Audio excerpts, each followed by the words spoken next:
Okay, so let's go to starting topic 2. starting the second part. So I'll try to get into the current situation going on in Hong Kong right now. So I know you watched Fast 5, right? So, and remember the part where Mia and God, what's his name?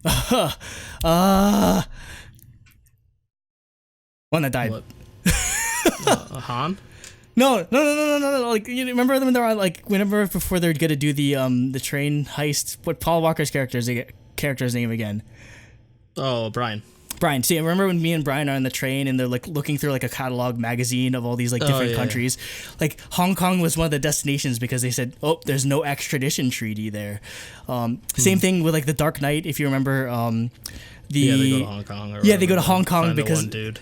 Yeah, because Hong Kong doesn't, or they wouldn't extradite anyone from Hong Kong, so Batman goes to Hong Kong and recovers him and everything. Yeah, so yeah, basically it's sort of a concept that Hong Kong doesn't have extradition treaties with almost anyone, essentially. This sort of became a issue in 2018 after a high-profile murder case happened in Taiwan, which involved a Hong Kong resident who murdered his pregnant girlfriend in Taiwan and then returned to Hong Kong. So like he went ahead and like when he was confronted by Hong Kong police on whether like what the story was behind the crime, he said, yeah, I did it. Like he straight up like admitted to the crime, but Hong Kong police couldn't do anything. They couldn't arrest him. They couldn't charge him with anything because Hong Kong does not have an extradition treaty with Taiwan. So, earlier this year, the legislative committee, like their Congress, proposed this bill entitled the Fugitive Offenders and Mutual Legal Assistance in Criminal Matters Legislation Amendment Bill 2019. Okay, so what all that means is basically they wanted to establish an extradition treaty with mainland China and Taiwan, so that basically if anyone does violent crimes or anything that requires like sentencing or charging, if you escape to Hong Kong, and if you live in Hong Kong and you go commit a crime over there, they'll extradite you to mainland China or Taiwan or Macau or whatever. And again, that pissed off a lot of people. So, like the reason why they were mad is because, again, it felt there was another sort of way for China to encroach on Hong Kong's autonomy. And also they felt that it's like a backdoor political prisoner type deal where basically they're afraid that, you know, anyone that speaks out against China or like the government or communism, they could just make up some phony like accusation or some phony charge, extradite you to mainland China and subject you to their laws and their courts, because the courts in China are controlled and they're run by the Communist Party itself. So chances are you're not going to get a fair shake, especially if you're someone that's like a dissident over there. So that's what most of the protesting has been about for the past couple of months. I think it's hitting 11 weeks now. And even 11 weeks later, like this picture I had up on the beginning, there's close to 2 million people attending these protests. Now, the population of Hong Kong is only 7 million people, so that's 1/4 of the entire population of Hong Kong is attending these protests. So to draw a comparison to like if something like that was happening in the US, that'd be 81 million people, 81 million Americans all protesting at the same time. So that's the level of involvement that we're getting here from Hong Kongers. So again, most of the protests have been peaceful, but there have been a lot of serious clashes with protesters and police and government and like all this sort of stuff. They were trying to describe it as riots, which they didn't really like. It's just a lot of like violence that's sort of escalating. So just to sort of highlight some, just sort of give it an idea of like the gravity of these situations. They blockaded like the police headquarters and tried to block it, and they tried to block police cameras and everything because they were arresting activists and high profile like people in like the anti-extradition movement, and they felt that police were using too much brutality and they were injuring people for no reason. There was a student activist that got arrested for for carrying a laser pointer. I know it sounds like crazy, but basically he was like a student union leader or something, and they found like 10 laser pointers in his bag. He got charged with like carrying like a offensive weapon or something, and so in response, everyone's been buying laser pointers or something like that, or just been trying to use laser pointers to sort of I guess defy the government or whatever, because their position was that laser pointers could be used to blind people, or it can set things on fire, like yeah, or they can disrupt the cameras too. Yeah, that's another thing I've heard is like, yeah, because if you shine a laser pointer into like a security camera, it'll scramble all like the footage or whatever, or it's harder to get like, because that's actually a thing that you did where basically a lot of the protesters have to wear masks and everything, because if they see your face, they have facial recognition software, and then they can arrest you and that sort of thing. So that's why there's a lot of clash over that. The craziest one for me was, and I'll show a video of this, but like, yeah, like be careful. This video, it has a bit of violence in it. Like this group of like men, like all dressed in white, to sort of they were all dressed in white because all the protesters were dressed in black. Sort of just, I guess, a difference in that they came with like sticks and like metal bats or like metal pipes and everything, and they went to a train station somewhere in Hong Kong, and they just started beating like anyone that was dressed in black. There were people like there that had nothing to do with the protest. They were just like journalists or like maybe like an elected official or something. I think like there was a story where like they beat a pregnant woman. Like this woman was pregnant, just standing there like in the train station, and yeah. So the idea behind, or the thought behind it, is that some of these people might be involved with the triad gangs. So like triad is like the equivalent of like Yakuza or like the mafia in Hong Kong, and they have a lot of like power and a lot of people there. So that's a thing. Also, there's some criticism for the police because they kind of had a delayed response. So everyone thought that maybe it was organized or associated with the police and that sort of thing. There was a woman who got shot in the eye with like a beanbag round, and she might go blind and everything, and she was like a volunteer medic, so she's sort of been out there in the news. Something that happened last week was they sort of shut down the airport. They had they had Satan protests there, and people were stranded in Hong Kong. They couldn't leave, they couldn't come out, they couldn't come in. One of the really scary things is China has been like slowly amassing, like, I don't know if you heard about this one, where like basically in Shenzhen, again, like I said, Shenzhen's just to the north of Hong Kong and New Territories. They've been assembling a lot of like military forces, and like they're doing like exercises and drills, and they have like APCs and armored like tanks and everything. And yeah, everyone's kind of scared. Maybe it's a full-on assault, but most people just see it as like sort of like a scare tactic. Show of force. Yeah, show of force. I mean, that's pretty common, especially for China. And I mean, North Korea does the same thing, where they have like these extravagant like parades and everything to sort of like scare people away from sort of messing with them. Yep. So just to go over a bit of like the demands that the protesters made to sort of, or as to what they wanted out of the situation. One, it was a complete withdrawal of the proposed extradition bill. 2, a retraction of statements from police and public officials characterizing the protests as riots. They also wanted a release of like anyone that was arrested in regards to the protests. They wanted them to establish like an investigative committee to like sort of look into police corruption or police abuse. They wanted the right to universal suffrage for both the Legislative Council and Chief Executive elections. And I guess the highest or the most popular or most important one, they were asking for the resignation of Carrie Lam as chief executive of Hong Kong. So all that we've gotten so far, again, we're filming this on August 18th. So all we've gotten so far is the extradition bill has been suspended for the time being.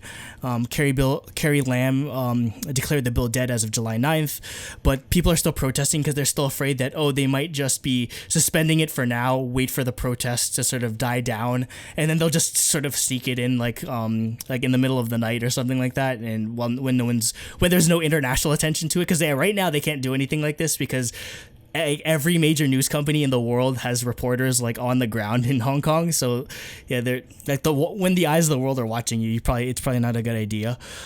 Two, the police retracted their initial statements. Like they said, okay, only people that are doing violent crimes like throwing bricks at people or like destroying property will be charged or treated as rioters. Carrie Lam did not resign, but she did offer an apology, saying that she didn't like intend for there to be like unrest and all of that sort of thing. So that being said, now we get to, I guess, the most relevant, or I guess the most important part of this, at least in regards to our field of work. How does this relate to K-pop? So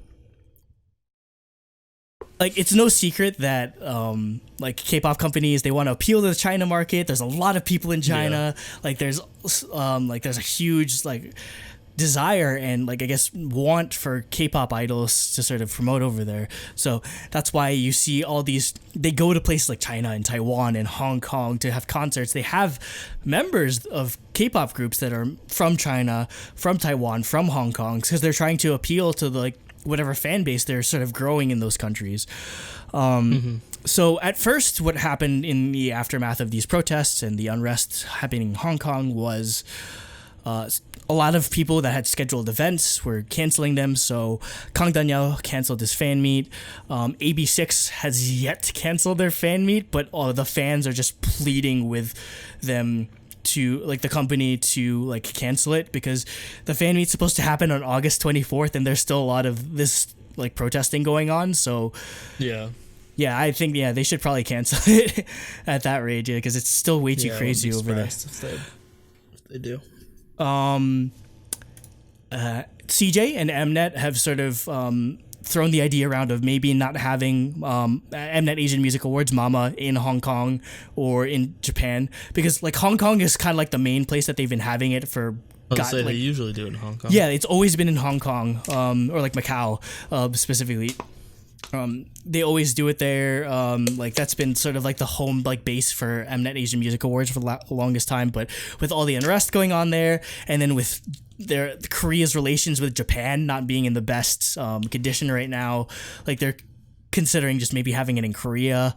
GOT7, it took them a long time, but they finally delayed their concert. They were on their like spinning top tour or whatever it's called. They came to the US and everything. They were supposed to have a fan meet or like a concert in Hong Kong. They canceled that as a direct result of Jackson Wang being a Hong Konger and being Chinese. For his safety, and I guess just for his involvement to some degree. Jackson also canceled his appearance. He was supposed to show up at 88 Rising's festival that was happening this weekend. Yeah, that was happening the same weekend as KCON too. So that's crazy that he had to cancel that too. And I mean, if you know anything about China and how, I guess, things work over there and how Chinese exceptionalism or just like Chinese nationalism is, like, it's no surprise to anyone that Chinese like celebrities, idols, they're very outspoken in their support of China and supporting like China if there's any international incidents. I mean, if you remember in 2016, Faye from Miss A had this huge sort of backlash over, she posted an Instagram photo of China and included like, it's called like the 9 dash line border dispute type of thing, where like all these islands in the South China Sea that essentially are owned by the Philippines and have like Filipino people living there and working there are being claimed by China, because you know what China does, like they try to claim like such and such territory is theirs even though they don't really have any like claim to it. So yeah, Faye got a lot of backlash for that when she made her comeback.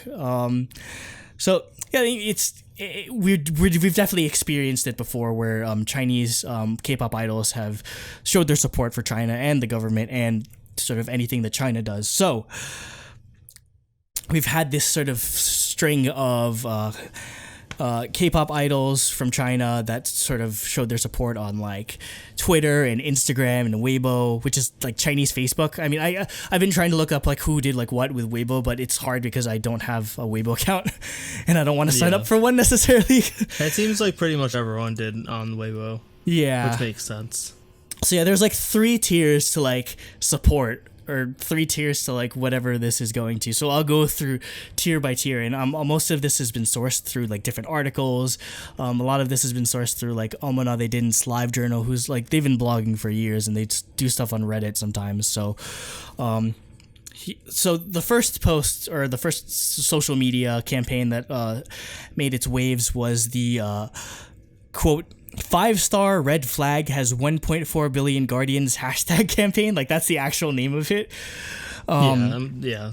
It's the poorly translated name of it. Basically it's so it just gets butchered in Google Translate. So it's this Weibo sort of hashtag social media campaign, I guess expressing pride in showcasing like defending the Chinese flag, because it's in a direct response to like a lot of the protesters would just in Hong Kong would just like climb like the pole, like the flagpole, get the Chinese flag and like throw it into the river or something like that. Yeah, because they don't like they don't consider themselves Chinese. They consider themselves Hong Kongers. So idols that sort of did that were as follows: Jackson from GOT7, Lucas from Wavy, Yanan from Pentagon, and Uki from G Idol. So that one I think is that's sort of like the lowest, I guess, tier of involvement to sort of, I guess, put it there. I have seen some rumblings about Sally from Gugudan maybe doing something, but I haven't found any like confirmation yet officially. I mean, she's Chinese, she's from mainland, so it wouldn't surprise me, but I don't have any official confirmation either way to sort of confirm or deny it, so I'll just sort of give that caveat. The idols that I guess sort of went even further in their support, there was this message or image going around that said, or that was in support of Hong Kong police, because there was an incident where some type of journalist or state-run media official or something was in the airport in Hong Kong. Like I said, there was like protests there, and he went up to this group of protesters and said, quote, "I support the Hong Kong police. You can beat me up right now." And then they attacked him and everything. So that's sort of become a rallying cry for like Chinese celebrities, and that's sort of become like a shared post sort of thing. I know, like, I know it's kind of bad to make a joke about this, but it kind of reminds me of like the "so what are you gonna do, stab me" thing. Like, yeah, I don't know what that is. Oh, it's like this, like it's like this Dateline like radio transcript where somebody that's about to get stabbed says, "So what are you gonna do, stab me?" Yeah, okay. I mean, I don't know what he was expecting, trying to say you could beat me up right now in a crowd of protesters, but in a environment like that, you kind of, I mean, he literally asked for it, but yeah, I mean, they try to use that to sort of be like, oh, all the protesters are, like violent, they're attacking people. Yeah, they're trying to like sort of put it in that type of light. So the people that shared, I'll show you I can show the post right now. It says, the one that said, it says like, "What a shame for Hong Kong," and then like, "I support the Hong Kong police." So the idols that said or shared this post were Cheng Shao of Wuju Sonyo, I think. Question mark. Kil Kyung, formerly of Pristine, Jun and the 8 from 17, and Lai Guanlin, formerly of 101, which is very interesting because he's not Chinese, he is Taiwanese. But okay. I think he has a huge fan base in China, so he maybe it's sort of, that's the speculation as to why he sort of put out these type of messages. But I'd say the sort of the most outspoken idols, or the most like active ones and showing their support, and definitely some of like, I guess maybe a bit of the disturbing content is from Lei and Victoria, Lei of EXO and Victoria formerly of FX, I think. So in regards to Lei, he shared every single one of the messages and hashtags that I mentioned before. So like the Chinese flag post, the Hong Kong police post. He shared all of that to social media. He also canceled his sponsorship deal with Samsung and threatened to cancel his sponsorship deal with Calvin Klein because they listed Taiwan and Hong Kong as separate locations from China, which is in violation of One China policy. So he didn't appreciate that. I feel one of his publicists sort of expressed his disapproval. Apparently he has direct ties to the Communist Party in mainland China, and he is a public ambassador for the Communist Youth League of China, which is, I think, it's like their Boy Scouts, essentially. He's like he's like the public face of that over there. Victoria, again, she also shared a lot of the same posts and everything as before, and sort of the one that made headlines was her Instagram post with the Chinese flag and just like all these like huge red letters. It translates to, "I love China, I love Hong Kong, Hong Kong is a part of China forever." So, and you just see in, like, I'm scrolling through it right now, like all of the responses are in Chinese. But yeah, there's like, it's like got the creepy like communist bot post of like, they're all like the same post. It's the same like it's message. Just like there's like thousands of this exact same message. It's like, it's just like creepy looking because you just, yeah, it's clear that it's just bots that are spamming like communist propaganda message. Like, even if you can't read the Chinese, you know, like, yeah, you can, you know, because there's like, well, there's some English in there, and two, yeah, it's just the like sort of the way like the amount of messages in support of it. Yeah, and it's all the exact same thing. It's just, yeah, it's weird. So, I mean, I guess you can kind of put Jackson out there and being outspoken, but he didn't really share as much on social media. What he's sort of being raked over the coals for is he was born in Hong Kong. He's a Hong Konger. He grew up there. Like, he did like sports in the name of representing Hong Kong. But he has been very outspoken in his support of China. I believe someone on, again, I can't confirm or deny this, but I wouldn't surprise me, his parents have ties to the mainland. I don't know if it's direct ties to Communist Party, but they have allegiance with mainland as opposed to China. And also, somebody gave him a Chinese flag in like a concert or something. He's spoken as identifying himself as Chinese and not specifically as a Hong Konger, so he's kind of been criticized over that, which is why they canceled the Hong Kong concert and they canceled the 88 Rising event. So now with that being said, yeah, so I was gonna say both of his parents are from China. And they're part of, like, his dad's part of the Chinese national fencing team and stuff. And, like, gold medalists and stuff. Okay, so yeah. Like, they're high profile, like, Chinese athletes. Yeah, so and both his parents. For those that don't know, like, Olympics are taken very seriously in China. I mean, to the point that, you know, they sort of fudge the numbers when it comes to, like, age for, you know, gymnasts. Like, because if you're a gymnast, like, there's, I think the limit is like 13 or something if you're a gymnast, because anything under that, you're just way too flexible and nobody can compete with that. So like China has gotten in trouble before for like forging like ages and everything. And again, they take it very, very seriously where like if you win a medal in the Olympics, like your whole family is set for life, essentially, for like the rest of like your days, essentially. Like they give a lot of resources into it. Like you're considered like a hero to the country if you do well in the Olympics. So yeah, it's no surprise that they consider themselves, or they identify as Chinese, being a part of the Chinese fencing team. So with that out of the way, this is now the section of the topic where we'll talk about, I guess, just sort of our reactions or just sort of how we respond to all this. So again, I've been talking for like 40 minutes, so you go ahead. Yeah. Yeah, so I mean, like I said at the start of the episode, like I don't really have I don't have a stake in this game. Like I don't have any ties to China or Hong Kong or anything, obviously. But I think like I completely understand Chinese idols like posting this stuff. I don't expect Chinese idols to be going around and being like fuck China, like go Hong Kong or whatever. Like it's clear they're not going to be supporting Hong Kong.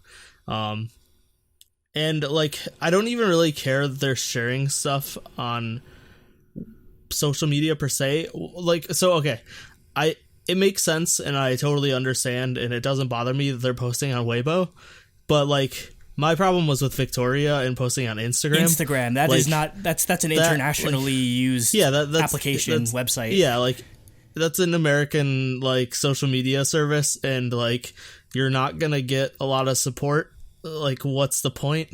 Like it just, I don't know, to me, like that's like, to me, like, part of me wants to be naive and hope that the idols are just doing this because they basically have to like keep their personal gun to their head. Like, I not gun to their head, but just to keep their like personal standing and like keep their fan base, where maybe they don't particularly believe it, having like lived outside of China, and maybe they've like, this is all just speculation. Like I said, I have no idea what's going on in any of their heads. No one will ever know that, like, the full story. They're not going to admit to it, like, unless they become citizens of another country or whatever. But like, and just completely cut all ties to China, which they're not going to, because it's a huge market and it's where a huge amount of their fans are. It's a national pride thing too. Like you'd be seen as a traitor. Yeah, that too. Yeah, you'd be seen as a traitor to the country if you leave. But like, yeah, so like, obviously I kind of just expect pretty much all of the Chinese idols to post these things. But when like Victoria posting on Instagram, to me, that shows like she's all in, and like I don't know what you gain from posting on Instagram. Like you're pissing off. Like you can. It's a safe bet that most of your international fans, like Western fans at least, aren't going to support China. Like they're not, and they're not going to like agree with this. And so you're just like basically going to be losing a ton of Western fans and losing a ton of respect from Western fans. And you're not gaining anything. Like if you post it on Weibo, like, that's good. Like China, like, all the Chinese fans people know.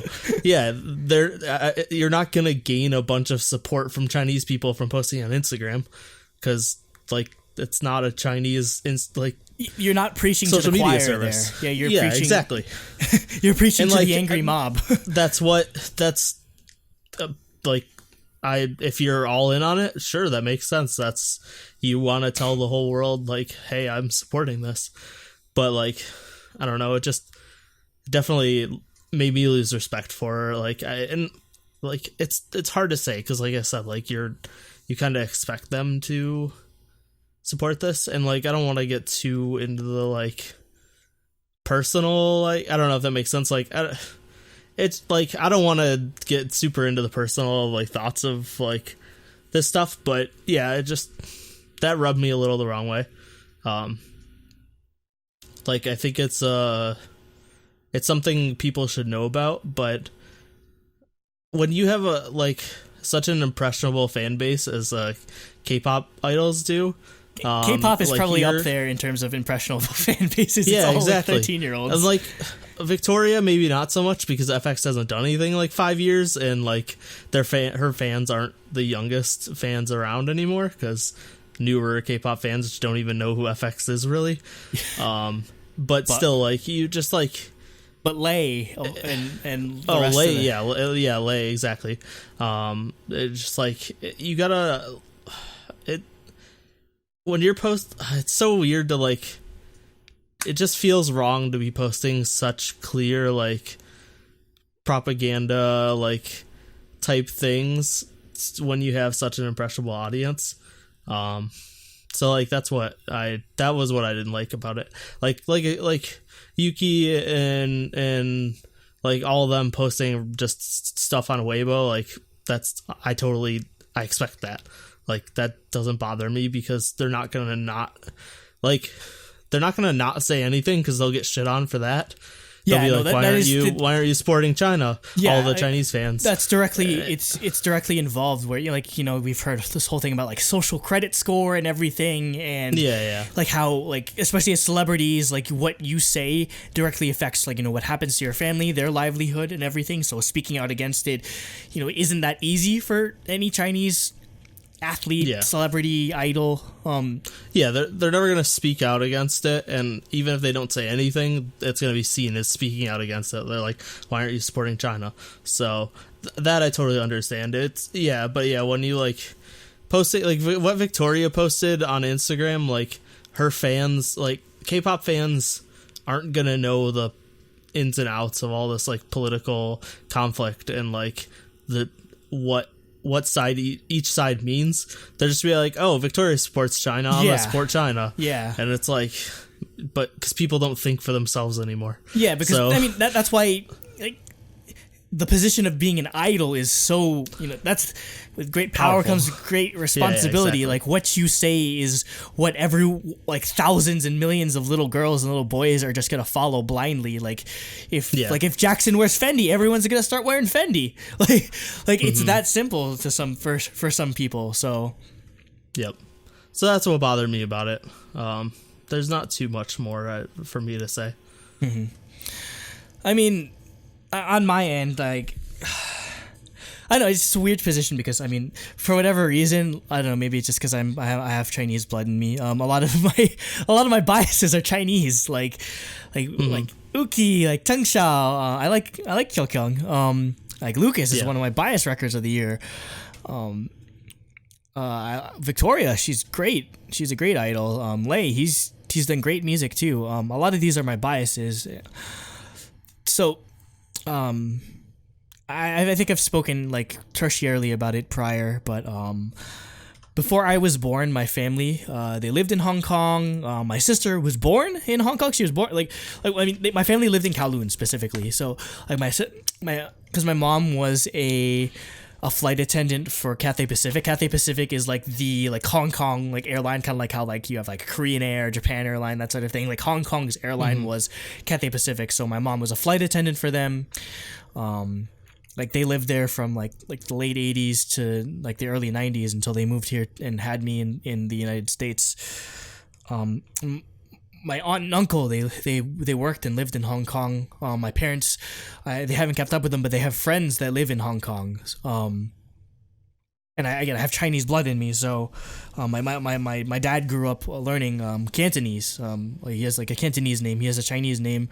Our name again. My grandfather came from southern China. He immigrated to the Philippines and married my grandmother. So. Yeah, I have to say that I have personal involvement in this situation would be an understatement. That'd be the understatement of the year. So it puts me in like the worst predicament where like I have these idols that I love and care about, but they're doing these things that directly affect me and my family, or they're in support of things that directly affect me and my family. And I don't know, that's just... Yeah, it's just been tough for me to sort of just come to grips with this, just because I love a lot of these idols so much, but some of the stuff they're saying is just horrible. And I mean, that's why I sort of tried to tier things in sort of what type of messages they were sharing, because I mean, I'm not as mad, quote unquote, at like, I don't know, Uki or like Chang Xiao or whatever, because I mean, I feel like a lot of them, again, if you know anything about China, it's where they have state-run media. They're sold on the idea that China is the most powerful and greatest nation in the world.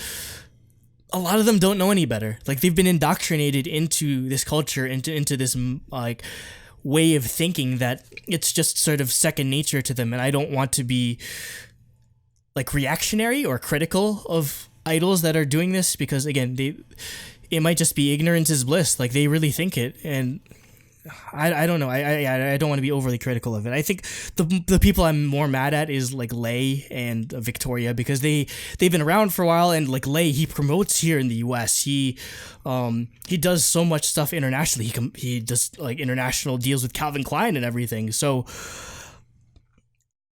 I don't know. It's just, again, like to follow up on what you were saying, basically, where it's just there's something disturbing about K-pop idols, sort of these Chinese K-pop idols weaponizing. That's a term really for it. They're weaponizing their influence and their status to sort of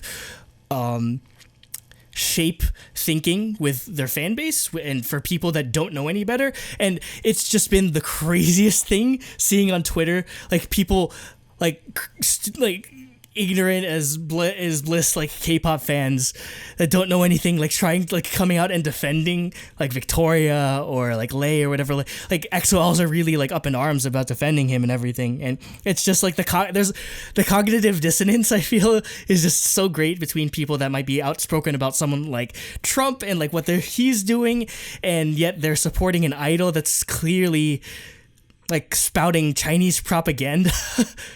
Like there's just so much cognitive dissonance in that respect, and I don't know. Yeah, it just makes me so worried for, again, all these impressionable kids that don't know any better, and that they're buying into. And I mean, that's what China wants exactly. That's why they get so many of these high profile idols and celebrities and athletes and movie stars to buy in, because they know the influence that they have isn't just restricted to China, it's worldwide. And the more people they get to buy into the fact that China is the number one country in the world, like perception's reality, the more people they get to buy into it, the better for China. I mean, even regardless, I'd say no one gets off scot-free, I guess, in terms of, like, even if they're doing it unwillingly. Again, you do have, I feel, a responsibility as an idol, as a celebrity, as someone with influence to sort of guide and sort of direct your fans to a good moral way of living. Like, I don't know, I really don't know if I personally can't listen to them anymore, and I know I can't do that because it's our job here on Truly Daebak to like listen to everything objectively, regardless of bias, unless it's something like really egregious. Yeah, we never inject bias into anything we do. Like I try, at least for me, I try to listen to everything and review everything objectively when it comes to music, or I try not to let like my personal feelings for something or a group or an artist like get in the way of, is this music good or not. And it's just very hard to do that, again, when all these like idols are just sort of in favor of things that I'm against or that I oppose. So yeah, that's just sort of been the conundrum for me, and I don't know, I feel for everyone in Hong Kong like dealing with this. I feel for, my parents, like they only lived there for a couple of years, but they consider Hong Kong to be just as much home as the Philippines was to them. They hold like those memories. Like my dad just like my dad just loves talking about like his time in Hong Kong and all the crazy shit he'd get into, or just like my mom like raising my sister in Hong Kong, and like they'd go to like they do like horse races, and like they do all this like crazy stuff, like going to Macau and everything. Like they speak so fondly of the memories there, and it's just hearing about all of this breaks my heart, like because I know that there's people that they care, and it's a place that they care and love about. There's people that they care and love about over there that, might be at risk. Yeah. And I guess to sort of like wrap up the whole conversation, I mean, as to like my outlook on maybe what might happen here is, like I explained it in like the whole history sort of thing, that the handover happened in 97 and China will gain sort of, or the grace period's over in 2047. And I think once that agreement was signed, I feel their fate was sealed. Ultimately, I know that's not what most Hong Kongers and most people want to hear, but I feel the international community, or us as non like Hong Kongers, not like directly on the ground there, there's not much we can do to help outside of throwing behind our support. I applaud like Hong Kong citizens have just been insane in their devotion and their willingness to sort of defy oppression. Like China's huge government, scary and everything too, and like they're willing to give their lives for something that they believe in. They love their autonomy. They love having these personal freedoms. They don't want to be subjected to it, and they're putting their money where their mouth is. A lot of people like here in America definitely rail on and on about that, but they're not willing to put their words into action. And so I applaud everyone in Hong Kong for being willing to do that.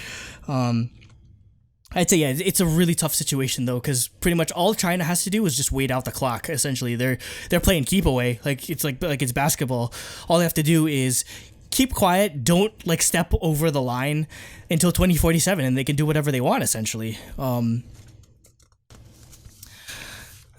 mean, some people have been like throwing around the notion that this might end up in like a Tiananmen Square 2.0, but China, I don't think would risk something like that, because the last time when Tiananmen Square happened, like the Tiananmen Square massacre happened in 1989, China became an international pariah. Everyone was boycotting them and everything. China knows that like if they do something like that, their economy will collapse, and like all of their international relations would just be destroyed. So I think they'll continue to toe the line like they're doing now. They'll continue to like do like show of force, like threaten military action, threaten like protesters directly. But I don't think they don't have to do anything. Like they have the advantage, unfortunately, in this case. And I'd say like the best thing that we can hope for is, maybe the best thing we can hope for is that hopefully people, just put aside the fact that China has the proverbial world by the nuts in terms of like everything's manufactured in China. Like literally everything is manufactured in China, from like that goes to every country.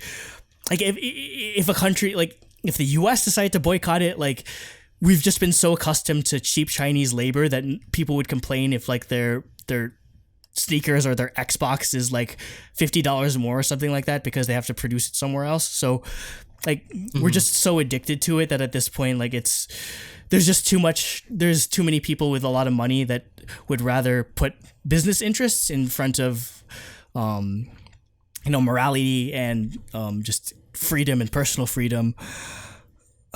And like even American companies like Nike had this whole situation where like they didn't release a shoe in China because they collaborated with someone that was like in support of the Hong Kong protests. In like Dota 2, like the international, like the big like tournament that they have like every year. It's happening in Shanghai this year, and on their Twitch, like Twitch is an American website, Valve is an American company.